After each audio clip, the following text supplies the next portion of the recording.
What if every single human being on Earth pointed a laser at the moon at the exact same time? Would it change color? Would it even matter?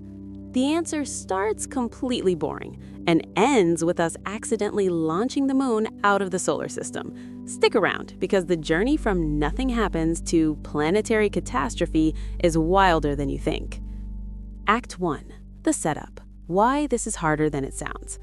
Before we even fire a single laser, we have a geometry problem. You can't see the moon from everywhere on Earth at once. Half the planet has daylight, half is facing the wrong direction. Our best shot: wait for the moon to hang over the Arabian Sea. That's when the most people have line of sight. We pick a quarter moon so we can compare results on both the lit side and the dark side. Fair test. Now we're ready.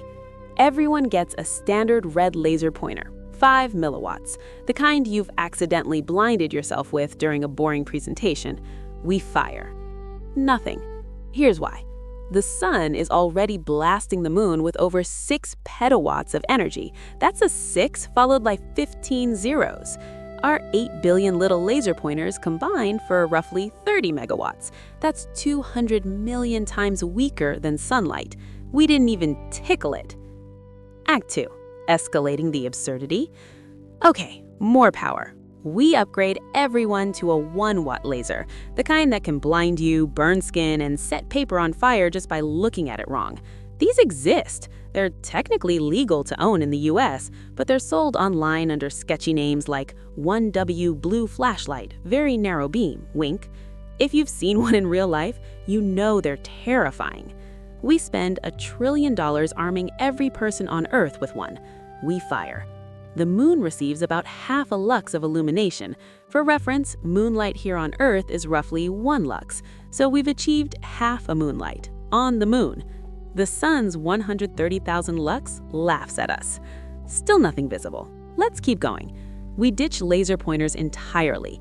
Everyone gets a police helicopter's searchlight, the night sun, capable of turning a pitch-black field into broad daylight. We add focusing lenses to tighten the beam enough to reach the moon. Now we're getting somewhere. The dark side of the moon is actually lit up, twice as bright as ambient lunar night. That's genuinely impressive. But the sunlit side? Completely unaffected. More power. IMAX projectors, 30,000 watts each, over 1 million lumens per unit. Barely visible improvement. The Luxor Hotel Spotlight, one of the most powerful on Earth, one for every human with a color filter and focusing lens. Now we can see the color change. Mission technically accomplished, but we're not done. Act 3, where physics gets violent. We go back to lasers, military grade this time. The Boeing YAL-1 was a megawatt-class infrared laser literally mounted inside a 747. The US built it. It was real. We imagine a visible light version and hand one to every person alive. Combined output, 5 petawatts. That's double the entire world's average electricity consumption. But finally, our beam matches the brightness of sunlight on the moon's surface. Still not enough to change its color to the naked eye. So we go further. We cover every square meter of Asia in megawatt lasers, 50 trillion of them. To power this, we burn through Earth's entire oil reserves in 2 minutes. But for those 2 minutes, the moon glows as bright as the morning sun. The lunar surface heats up and begins to visibly change. We've done it. What if we tried more power? Act 4. The point of no return. The most powerful laser ever built is the National Ignition Facility's confinement beam, 500 terawatts of ultraviolet light. It fires in pulses lasting nanoseconds. The total energy per shot? About a quarter cup of gasoline. We imagine powering it continuously, one for every person, all aimed at the moon.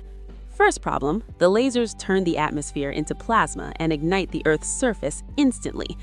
We pretend that doesn't happen. Second problem, the reflected light bouncing off the moon is now 4,000 times brighter than the noon sun. The Earth catches fire anyway. We pretend that doesn't happen either. So, what happens to the moon? The lasers vaporize 2 meters of rock per second. The surface layer becomes superheated plasma. That plasma gets blasted into space at incredible velocity, and here's where it gets genuinely mind-bending. We've accidentally turned the entire moon into a rocket engine. This technique, using lasers to blast material off a surface to generate thrust, is called laser ablation, and it's actually being studied as a real method for spacecraft propulsion. The moon is massive, but the plasma jet we've created is relentless. Within a few months, the moon has been pushed beyond our laser range. In the process, the jet scours the surface of the Earth completely clean, but we're pretending our lasers are invulnerable. So we watch as the moon, still largely intact, breaks free of Earth's gravity and enters a chaotic orbit around the sun. That orbit is unstable. Eventually, the moon gets slingshot into the sun, flung into the outer solar system, or slammed back into Earth. If that last one happens, we probably deserved it. So, can 8 billion laser pointers change the color of the moon? With regular ones? No, not even close. But push the physics far enough, and you don't change the moon's color, you lose the moon entirely. And that is enough power.